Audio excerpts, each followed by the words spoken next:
Today we are going to cover LTE Advance, which is an evolution of LTE. We are going to have a look at an introduction to something called IMT Advance first. You may remember the ITU, International Telecommunication Union, is the organization that's responsible for the setting up of telecommunication standards. And when they, after 3G was defined and implemented and deployed throughout the world, they started thinking about 4G. And what they wanted to do was, well, if you look in this diagram here, you can see that we were able to achieve this. What's given in this blue box was able to be achieved using 3G technologies. So they wanted to know, how can we push this boundary further? This diagram represents two things. On the vertical axis, it's got mobility, and on the horizontal axis, it's got data rate. So what we're trying to do, if you look at a point somewhere here, that's a point where we have high mobility as well as high data rate. And that's what a mobile network is trying to achieve. So we are trying to get systems that can work in this space now, because the IMT Advance was set up by the ITU to sort of define what is going to be 4G, okay, and they've already had experience with defining what was 3G, but they wanted to take the 3G further, okay. Is it possible to get something, a mobile network that performs far better than a 3G network? So one of the key requirements was to try and increase the peak data rates. So to try and get it to about 1 gigabits per second in the situation where you have low mobility, and about 100 megabits per second in the case where we have high mobility. This was probably the important requirement, but there were other requirements as well, and we'll discuss them in the next couple of slides. And soon after some initial requirements were specified by the ITU, two technologies were approved that fulfill the IMT Advanced criteria, and the two technologies were LTE Advance, which was developed by the 3GPP organization, and this is referred to as Release 10 as opposed to Release 8, which was LTE. And then a second technology was the WiMAX Release 2 from IEEE. We are going to focus more on LTE Advance because that's the one that's more relevant to this country and this part of the world. So what are some of these requirements? Well, the first requirement refers to peak data rates. Okay, peak means what is the maximum, the highest possible achievable data rate, assuming you had the entire bandwidth available to you. So in that case, in the case of downlink, under low mobility situations, the peak data rate was specified as 1 gigabits per second, and in the uplink 500 megabits per second. Whereas in the case where you have high mobility, okay, high mobility implies a speed of greater than 100 kilometers per hour, you were supposed to have 100 megabits per second in the downlink and 50 megabits per second on the uplink, sorry. Another aspect was the bandwidth. In LTE, we had a bandwidth limitation of 20 megahertz.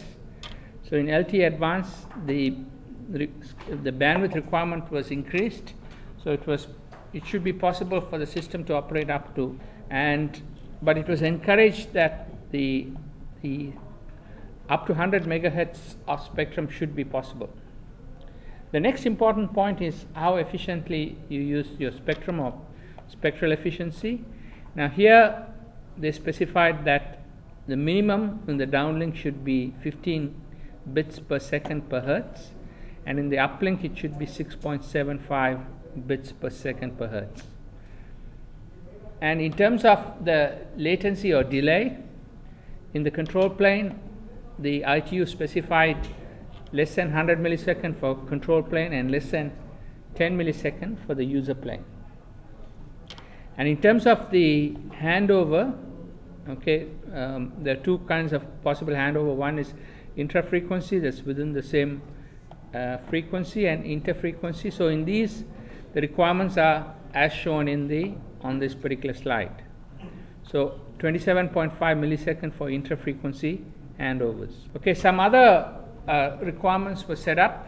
Okay, this is to do with what sort of spectral efficiency you're going to get in indoor environments, microcellular environments, base station coverage, urban area, and also at high speed. And these numbers are given here. Okay, so these were some of the requirements that were specified by the IMT Advance. So you can see that these requirements are far more detailed than the requirements that were specified for 3G networks. And so many different partners were involved in the development of the LTE Advanced technology.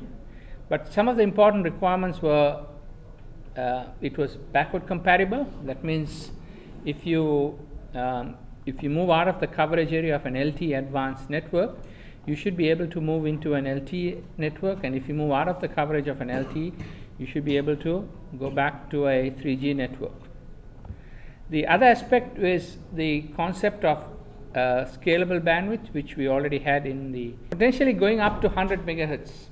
Now, how can we get to something like 100 megahertz? Well, in the case that an operator has multiple 20 megahertz, if we put them together, and that is referred to as carrier aggregation, we can get up to 100 megahertz bandwidth. Another important thing that LTE Advance uses is something called relay nodes, and relay nodes are used to extend the coverage of the cell, and we'll talk a little bit about this a bit later. Apart from that, it also had MIMO and nomadic access and so forth. And the last feature that we have here is coordinated multi-point transmission and reception, or COMP. That's another important feature that LTE introduced to improve coverage and cell edge performance. So after LTE Advance was accepted by IMT Advance as satisfying the requirements which we saw in a couple of earlier slides, the 3GPP body defined the LTE Advanced specifications, and this was referred to as Release 10. Okay, so remember, when we talk about Release 10, we are talking about LTE Advance, and when they're talking about Release 8, they're talking about LTE standards. A lot of vendors are finalizing the equipment. There's one commercial network that's been launched in October last year by a Russian operator called Yoda. But the main problem is that handsets to use LTE Advance are not yet available, or will be available soon this year. Okay, so the technology may be around, but handsets is another issue, and they still are not ready yet. So if you look at the 3GPP evolution, we've come a long way in the last 20 years. Okay, we started off with GSM, then GPRS, Edge. Those were the primarily 2G technologies. Then we moved to the 3G technologies, which were UMTS and then HSDPA, HSUPA. So LTE Advance, which is Release 10, is going to be the one that is going to truly satisfy the requirements of IMT Advance to be a true 4G technology. Okay, so this is another diagram that we've seen before, which shows how the different 3GPP releases have come about, and now we are here. We are in Release 10, and soon we'll be in Release 12 and so forth. So in terms of, if you can see that there's been considerable advances in trying to, what we have tried to do in mobile technologies over the last 20 years is trying to make networks that are more spectrally efficient. Okay, so you can see, if you go back to first generation mobile communication, where we had spectral efficiency of about 0.015 bits per second per hertz. Now, over the last 20 years or so, we have now been able to move it up to about 30 in the case of Okay, now here's a table. I don't want to spend too much time on WiMAX. WiMAX is a sort of a competing technology for LTE Advance, and there are some parts of the world where WiMAX is quite popular, and some operators are actually deploying WiMAX networks. But in terms of, if you were to compare LTE Advance as well as WiMAX and compare that against the IMT Advance requirement to be a 4G technology, you can see in most of the entries, okay, both LTE Advanced as well as WiMAX satisfy the requirement, the IMT Advanced requirement.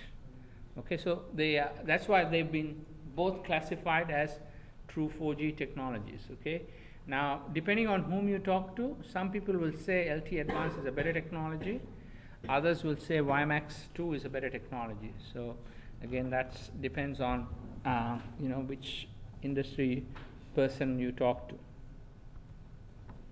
So it's very important that, okay, we move on. So how is it possible, the important question which you might ask is, how is it possible for LTE Advance to be able to achieve these advanced requirements, these advanced IMTA advanced requirements?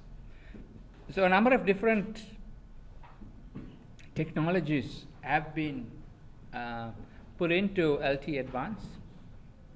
Okay, and we're going to talk about some of these. Relaying is one of the technologies that's used in LTE Advance. Support for wider bandwidth. So previously in LTE we were going up to 20 megahertz, and now we are able to go up to 100 megahertz.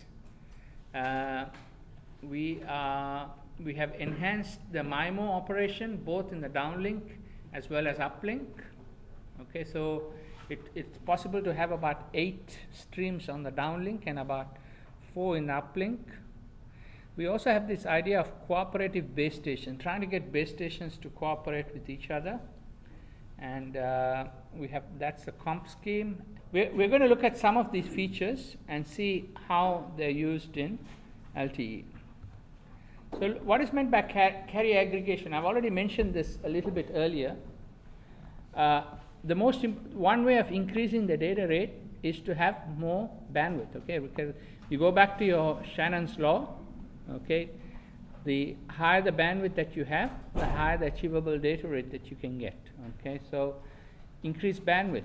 So why can't we get it up to 100 megahertz? The main problem we have is it's very unlikely that any operator will have a contiguous spectrum of 100 megahertz bandwidth. So they may have several component carriers of 20 megahertz each.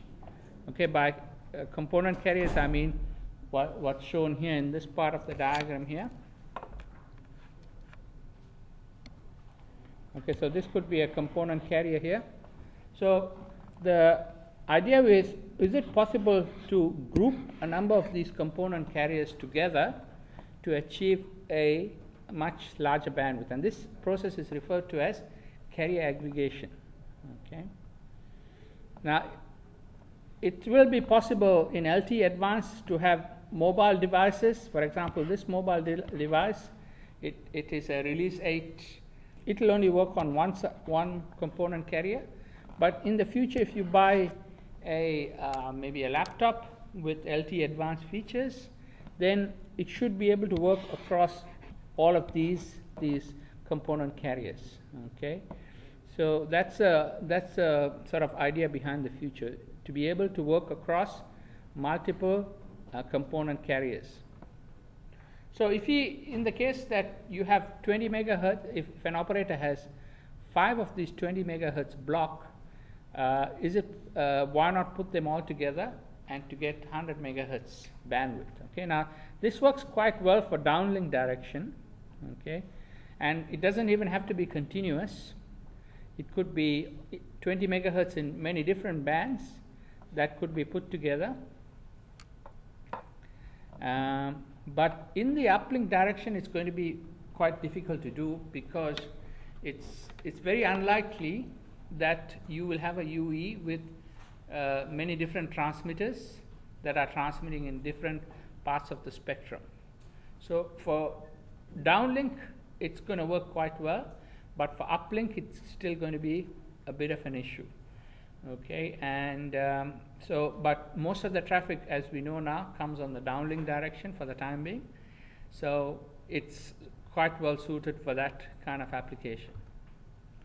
Okay, so the question you might ask, how many component carriers can a single UE access during when there's carrier aggregation being performed? Well, you could have a UE using all of the, for example, this particular, you can see in the case of this particular laptop, it's using all of the component carriers across 100 megahertz bandwidth. Now, it doesn't have to use the entire thing.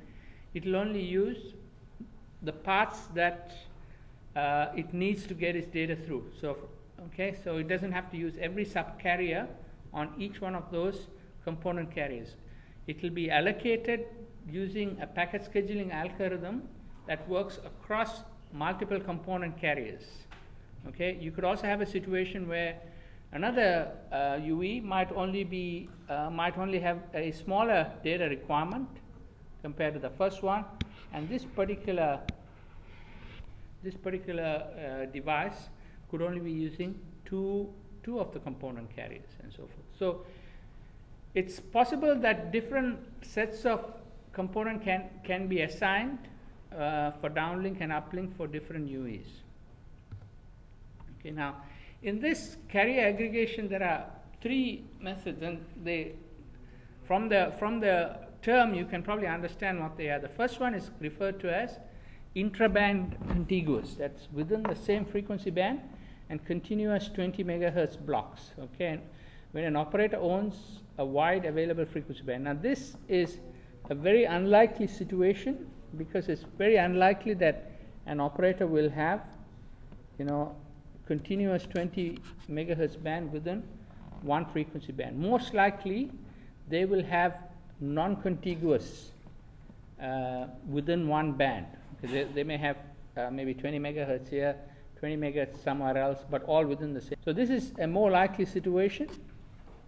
And the third possibility is when you have multiple bands. So you may have some 20 megahertz in the 1800 band, you may have 20 megahertz in the 2100 band, you may have 20 megahertz in the 800 900 band. So in that case, can we pool all these resources together to be able to give a larger bandwidth to a user? Okay, obviously, as you can see, the interband non-contiguous situation will be probably the most complex one. Okay, so what is the impact? What sort of impact does this carrier aggregation have on the system performance? Well, definitely aggregating these carriers increases the peak data rate, and it can also improve the average user throughput. Okay, and carrier aggregation works together with other schemes, and we'll have a look at some of the other schemes next. So the next feature of LTE Advance is referred to as coordinated multi-point transmission and reception. So what does that mean? Well, the basic idea here, what happens in a traditional cellular network? Okay, in a traditional cellular network, each user is connected to a single base station on the basis of signal strength. Okay, this happens even in the LTE case. Okay, and two important aspects is the downlink direction as well as uplink direction. So in the downlink direction, all the signals that are coming from the base station are interference for a UE. Okay, so what other base stations are transmitting, not what your base station, but what other base stations are transmitting, if they're on the same frequency as your base station, which is what happens in the case of LTE, then those base station transmissions are all interference. And these interference, they limit the performance of the UE, especially when a UE starts moving towards the edge of a cell. Similarly, in the uplink direction, the UE is communicating with a single base station, whatever it transmits on the uplink is going to cause interference to other base stations which are also receiving uplink signals from UEs within their control.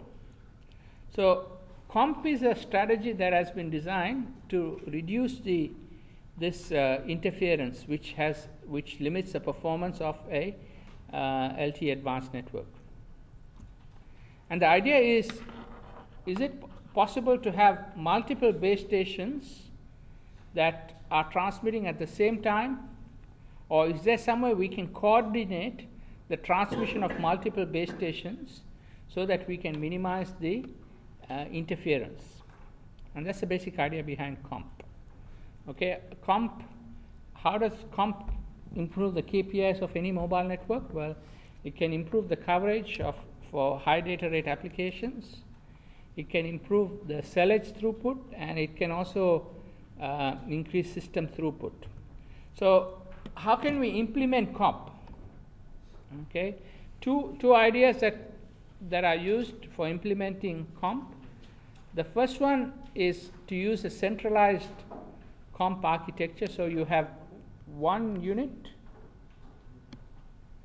We have one unit called the central unit, and the central unit makes all the decisions for the base stations, and it also, so all the feedback, remember each UE is sending a feedback. So for example, this UE1 is sending feedback about each one of the 3 base stations with which it can communicate, or with which it wants to minimize the interference.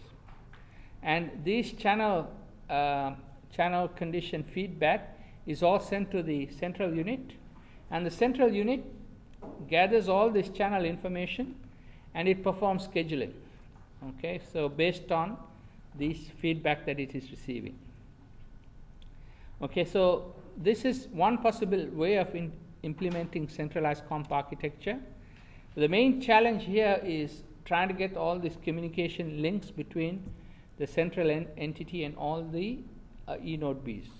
Okay, whenever you implement any engineering system, there's always a trade-off between a centralized scheme and a distributed scheme. A distributed scheme is where each node makes its own decision. Okay, so in a distributed COMP architecture, the difference is here you can see that each UE transmits it to one base station, and the base station have control channels between the eNode Bs, and they exchange information between them. Okay, so you could have very high signaling links between the eNode Bs, and they exchange the feedback that is received. But essentially in the distributed architecture, each node makes its own decision based on the information that it receives. And okay, now within COMP there are 3 types of COMP. There's something called coordinated beamforming, coordinated scheduling. Then there's joint processing, and within joint processing there are 2 possibilities. There's joint transmission and dynamic cell selection. Okay, so there are essentially 3 types of COMP mechanisms. So let's look at each one of them briefly. So in the coordinated scheduling beamforming scheme, what happens is that each UE is served only by a single cell, and this single cell is called a anchor cell or serving scale. So always the UE receives its data just from one particular base station. So for example, in this case, UE1 is getting its data from base station 1, and UE2 is receiving its data from base station 2.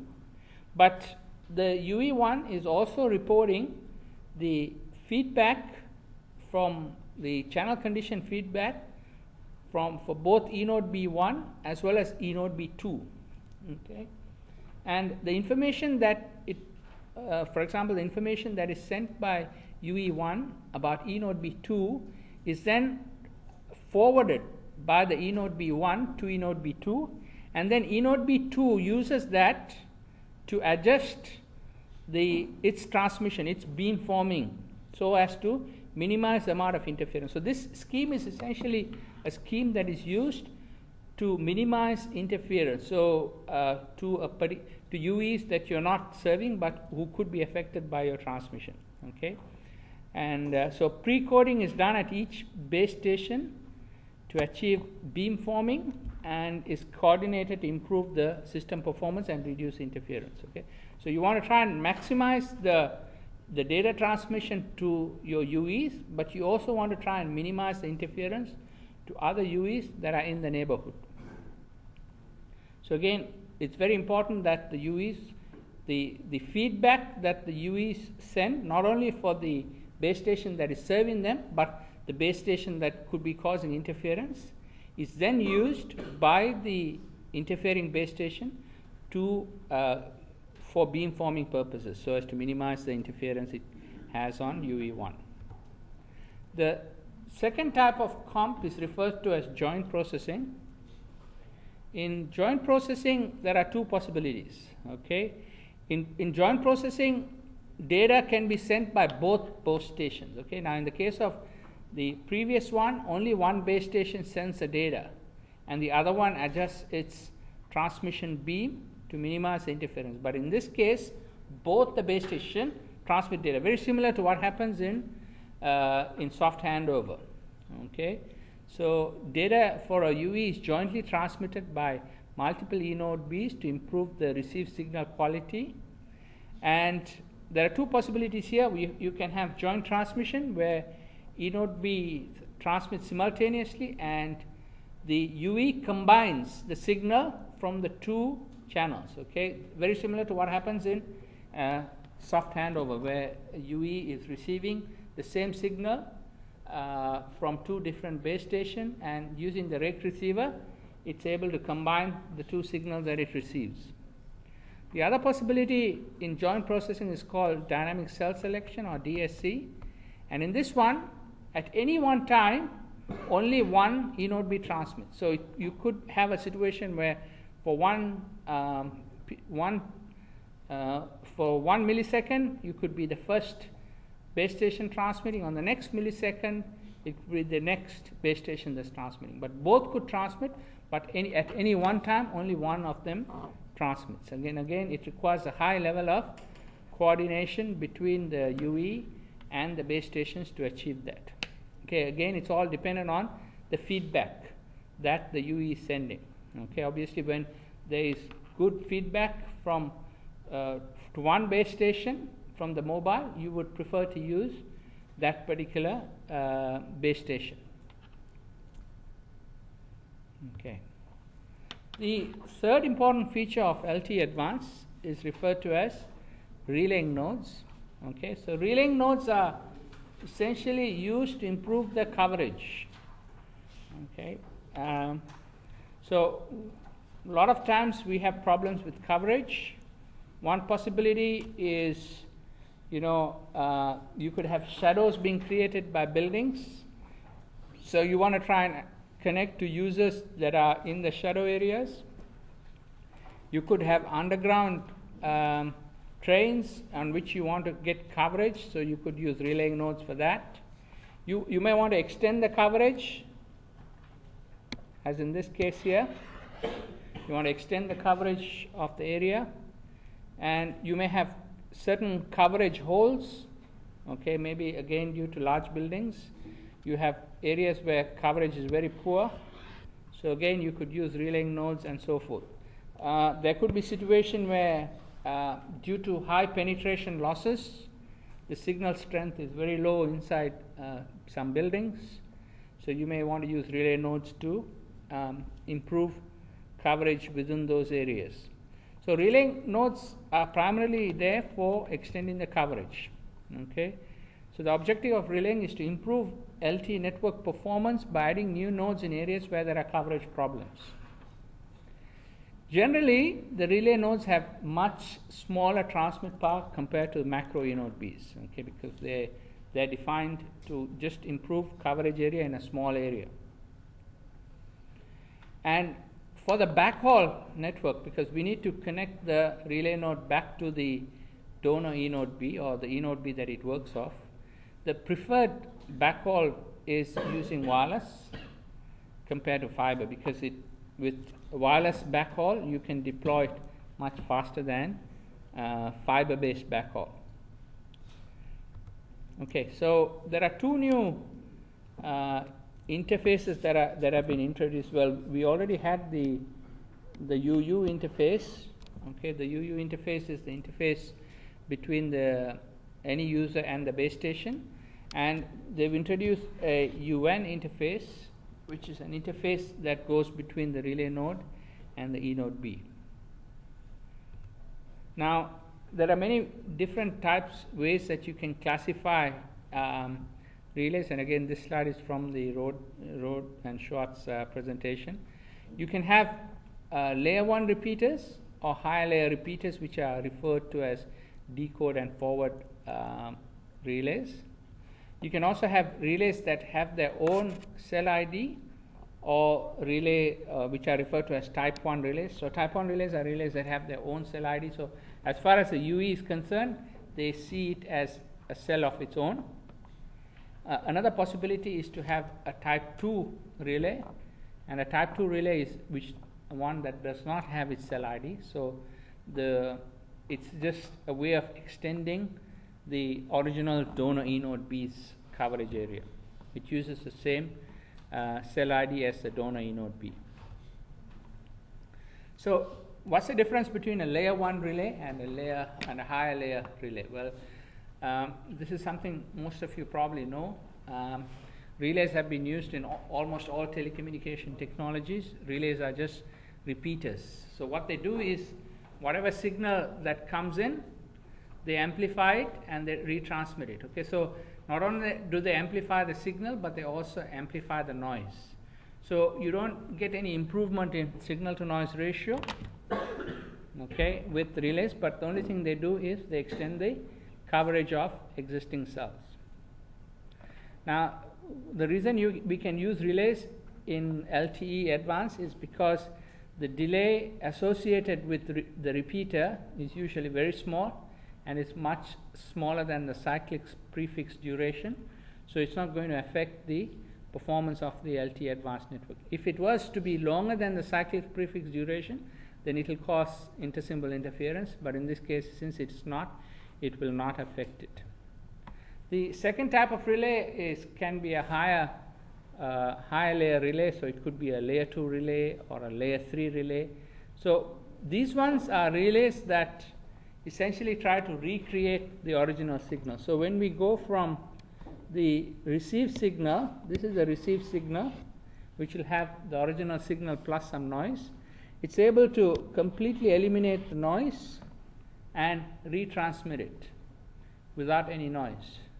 So in this case, you will get much better performance with a layer 2, layer 3 relay, but obviously a layer 2, layer 3 relay will be more costly, and it will have a slightly higher delay compared to a layer 1 relay. But still, in both of them, they'll be smaller than the cyclic prefix duration. Okay, so again, within the relays, there are two possibilities. There's something called an in-band relay and an out-band relay. So an in-band relay is a relay which is referred to as type 1. Okay, so an in-band relay is a relay that uses the key point is this one here. It uses the same frequency as the relay node UE link. So the frequency band that is used on that part of the link and the frequency band that's used on that part of the link are the same, okay, in in-band.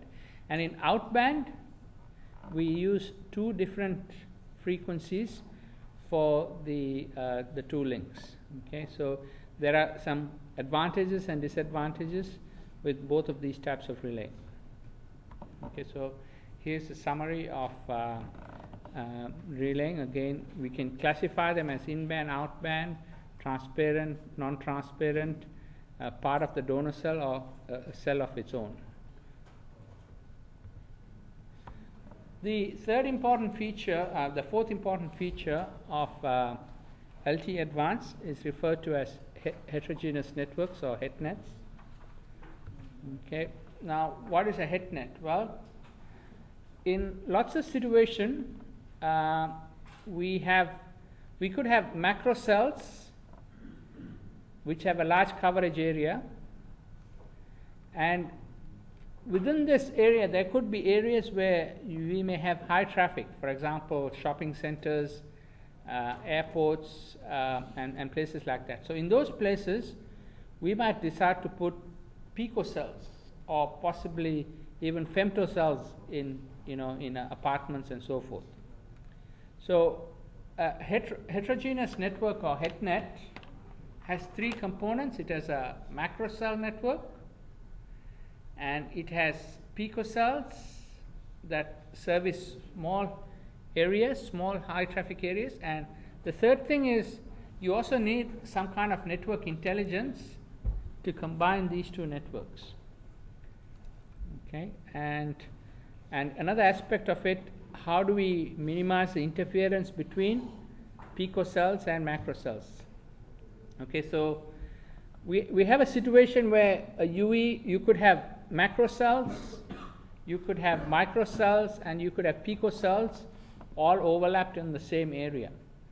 Okay, and normally if you have a UE, if in the case that you have a UE that's on the boundary of these areas, so which one should it use? Should it use the macro cell, the microcell, or the picocell?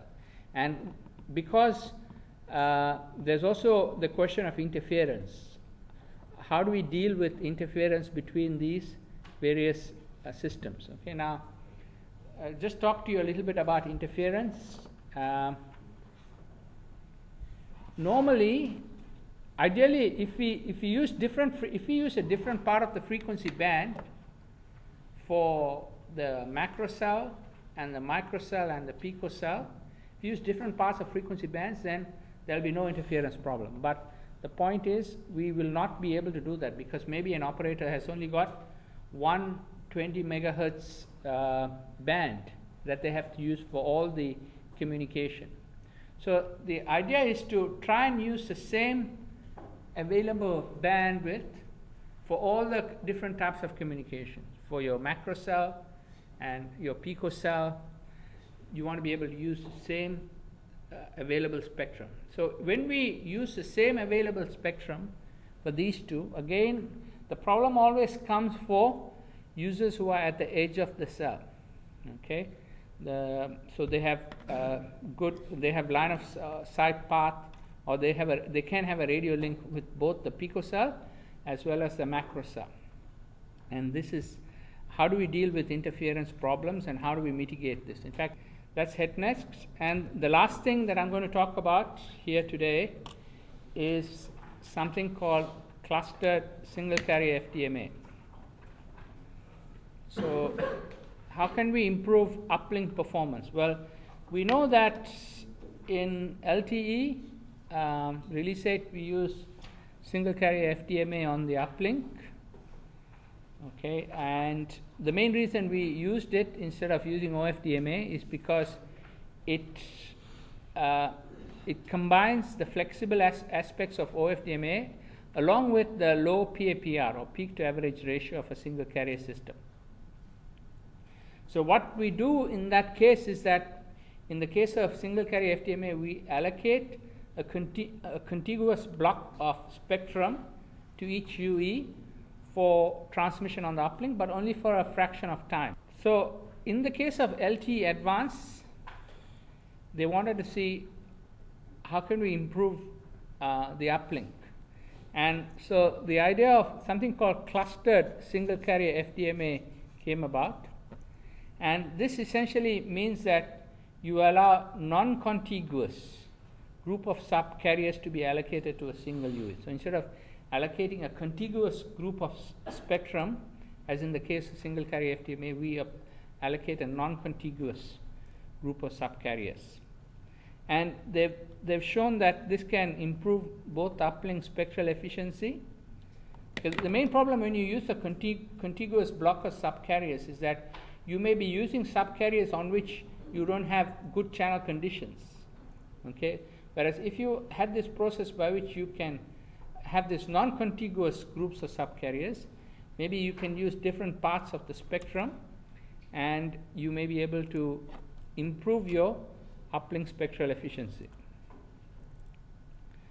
So the only problem with this technique is that it increases the PAPR by several dB. So some of the advantages that we got with LTE Release 8, we are now losing when we go to LTE Advance, especially if you have this non-contiguous issue. And increased PAPR means your battery will probably run out much faster than in the case of LTE.